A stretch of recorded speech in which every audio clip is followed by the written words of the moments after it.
बिस्मिल्लाहिर्रहमानिर्रहीम।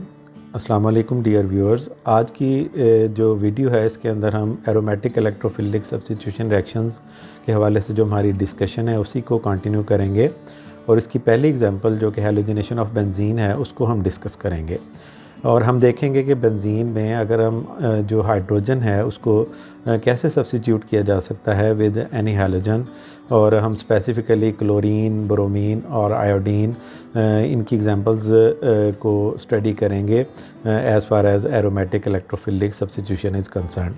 So let's move on to the presentation now. As I said, today's topic of discussion is halogenation of benzene and my name is Dr. Tahir Maqbool. So तीन major objectives हैं आज की presentation के। हम electrophile generation first of all देखेंगे, catalyst जो required है in order to generate the electrophile, और फाइनली द मैकेनिज़्म। इसके अलावा कुछ फीचर्स जो हैं हेलोजिनेशन के वो भी इंडिविजुअली क्लोरीनेशन, ब्रोमिनेशन या आयोडीनेशन के हवाले से डिस्कस करेंगे। सो बैकग्राउंड अगर हम इसे कनेक्ट करना चाहें अपनी प्रीवियस प्रेजेंटेशन के साथ, तो हमने पढ़ा था कि एरोमेटिक रिंग जो है उसके ऊपर जो हाइड्रोजन है उसको सब्स्टिट्यूट किया जा सकता है थ्रू इलेक्ट्रोफिलिक सब्स्टिट्यूशन रिएक्शन, और इस हाइड्रोजन को अगर हम हैलोजन के साथ सब्स्टिट्यूट करेंगे तो जो रिएक्शन कहलाएगा वो हैलोजिनेशन कहलाएगा। और ये बहुत दूसरी एग्जांपल्स हैं जिनके अंदर इलेक्ट्रोफाइल हाइड्रोजन को क्या करता है, सब्स्टिट्यूट कर सकता है। सो आज हम इसकी जो पहला रिएक्शन है दैट इज़ हैलोजिनेशन वो डिस्कस करने जा रहे हैं। सो ब्रोमिनेशन या क्लोरीनेशन, ये स्पेसिफ़िकली हम देखते हैं। ब्रोमिनेशन या क्लोरीनेशन ऑफ बेंजीन जब भी आपने करनी है तो उसके लिए हमें कैटलिस्ट रिक्वायर्ड होता है। हालांकि अगर आप प्रीवियस अपना नॉलेज थोड़ा सा देखें तो अल्कीन्स के अंदर हैलोजन्स रैपिडली ऐड हो जाते हैं, हमें कोई कैटलिस्ट रिक्वायर्ड नहीं होता है और हमारे पास 1,2 डाईहैलो जो कंपाउंड्स हैं वो बन जाते हैं। लेकिन चूँकि बेंजीन के केस में आपको पता है कि एडिशन नहीं सब्स्टिट्यूशन होनी है, और सब्स्टिट्यूशन एडिशन क्यों नहीं होती ये डिस्कशन हम कर चुके हैं। तो सब्स्टिट्यूशन के लिए जो इलेक्ट्रोफाइल है बेंजीन के ऊपर जिसने अटैक करना है उसको क्या होना चाहिए, स्ट्रॉन्ग होना चाहिए, यानी कि हाईली इलेक्ट्रॉन डेफिशिएंट होना चाहिए या एक्टिवेटेड होना चाहिए। अगर हम सिंपल हैलोजन्स ले लेते हैं, ब्रोमीन की बात करें या क्लोरीन की बात करें, these are too weak to react at an appreciable rate with benzene. So इस सूरत में हमें क्या करना पड़ेगा, इनकी जो इलेक्ट्रोफिलिसिटी है उसको क्या करना पड़ेगा, इंक्रीज़ करना पड़ेगा। अब उस मकसद के लिए हम कैटलिस्ट यूज़ कर सकते हैं। A catalyst that increase the electrophilic properties must be present in order to carry out bromination और क्लोरीनेशन। फॉर एग्ज़ाम्पल अगर आप इस इक्वेशंस को देखें तो यहाँ पे बेंजीन को रिएक्ट किया गया है विद ब्रोमीन। अब यहाँ पे आयरन यूज़ किया गया है एज अ कैटलिस्ट, और हमारे पास जो ब्रोमो बेंजीन है it comes out to be 65 to 75% in yield. ठीक है, तो ब्रोमो बेंजीन हमारी प्रोडक्ट जो है वो कंपैरेटिवली मॉडरेट यील्ड के अंदर प्रोड्यूस हो जाती है by using iron as a catalyst. हालांकि यहाँ पे आयरन बजाते ख़ुद जो है वो एक्टिव कैटलिस्ट नहीं है। जो एक्टिव कैटलिस्ट है दैट इज़ आयरन 3 ब्रोमाइड, जो कि आयरन का जो रिएक्शन है ब्रोमीन के साथ उसके नतीजे के तौर पर बनता है। ठीक है, ये इक्वेशन देख लें। यहाँ पर आयरन जो है वो रिएक्ट करता है विद ब्रोमीन और ये आयरन ब्रोमाइड जो है वो प्रोड्यूस होता है। ड्यूरिंग रिएक्शन हम इसे प्रिपेयर करते हैं, ये आगे जाके भी हम डिस्कस करेंगे। तो आयरन ब्रोमाइड जब बन जाता है तो फिर ये एज अ कैटलिस्ट रिएक्ट करता है। ओनली अलोन आयरन जो है वो एज अ कैटलिस्ट रिएक्ट नहीं करता। अब आयरन 3 ब्रोमाइड जिसको हम एक्टिव कैटलिस्ट का नाम दे रहे हैं ये एक वीक लीवस एसिड है। ठीक है, और आपका जो हैलोजन है दैट इज़ ब्रोमीन हो या क्लोरीन हो वो एक ल्यूइस बेस के तौर पे एक्ट कर सकता है, क्योंकि आपको पता है उसके पास लोन पेयर ऑफ इलेक्ट्रॉन है। सो आपका आयरन ब्रोमाइड जो कि ड्यूरिंग रिएक्शन आयरन और ब्रोमीन के रिएक्शन के नतीजे के तौर पे प्रोड्यूस होता है वो ब्रोमीन के साथ कंबाइन करके एक Lewis acid Lewis base complex बना देता है। ठीक है, ये इसकी इक्वेशन है। अब यहाँ पे देखें, ये आपके पास ब्रोमीन है जिसमें एक एटम उसका एज अ ल्यूअस बेस एक्ट करता है और लोन पेयर डोनेट कर देता है इस आयरन ब्रोमाइड को, जो कि एक वीक ल्यूअस एसिड है, और इसके नतीजे के तौर पे हमारे पास एक कॉम्प्लेक्स बन जाता है जिसे हम ल्यूअस एसिड ल्यूअस बेस कॉम्प्लेक्स कहते हैं। अब इस कॉम्प्लेक्स के बनने से ब्रोमीन जो है उसकी इलेक्ट्रोफिलिसिटी जो है वो इंक्रीज़ हो जाती है, क्योंकि यहाँ पे अगर आप देखें कि ये जो ब्रोमीन है इसके ऊपर पॉजिटिव चार्ज है, ठीक है। तो डेफिनेटली अब ब्रोमीन बीइंग आपको पता है मोर इलेक्ट्रोनेगेटिव है, तो ये जो पॉजिटिव चार्ज आ गया है किस वजह से आ गया, क्योंकि पेयर ऑफ इलेक्ट्रॉन जो है वो आयरन को क्या हो गया, डोनेट हो गया। तो यहाँ पे ब्रोमीन डोनर था और आयरन क्या था, एक्सेप्टर था, इस वजह से ब्रोमीन के ऊपर क्या आ गया, पॉजिटिव चार्ज आ गया। अब इस ब्रोमीन के ऊपर पॉजिटिव चार्ज आने की वजह से ये जो बॉन्ड है ये क्या हो जाएगा, वीक हो जाएगा। दूसरे लफ्ज़ों में ये जो टर्मिनल ब्रोमीन है इसके ऊपर जो आपका न्यूक्लियोफिलिक पाई इलेक्ट्रॉनिक क्लाउड है बेंजीन का, वो इजीली अटैक कर सकेगा। ठीक हो गया। So complexation of bromine with iron 3 bromides make bromine more electrophilic.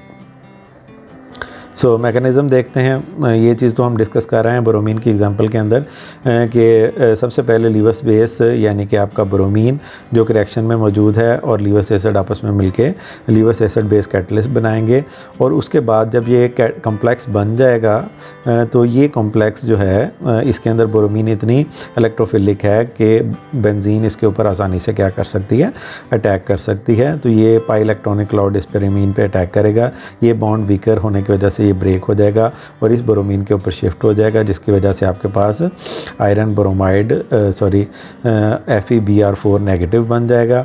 अब ये आपके पास साइक्लोहेक्साडाइनाइल कैटाइन बन जाएगा। आपको पता है कि ये रेजोनेंस स्टेबलाइज्ड है और इसकी 3 रेजोनेंस कंट्रीब्यूटिंग स्ट्रक्चर जब हमने एरोमेटिक इलेक्ट्रोफिलिक सब्स्टिट्यूशन रिएक्शन का मैकेनिज्म देखा था तो उसके अंदर डिस्कस की थी।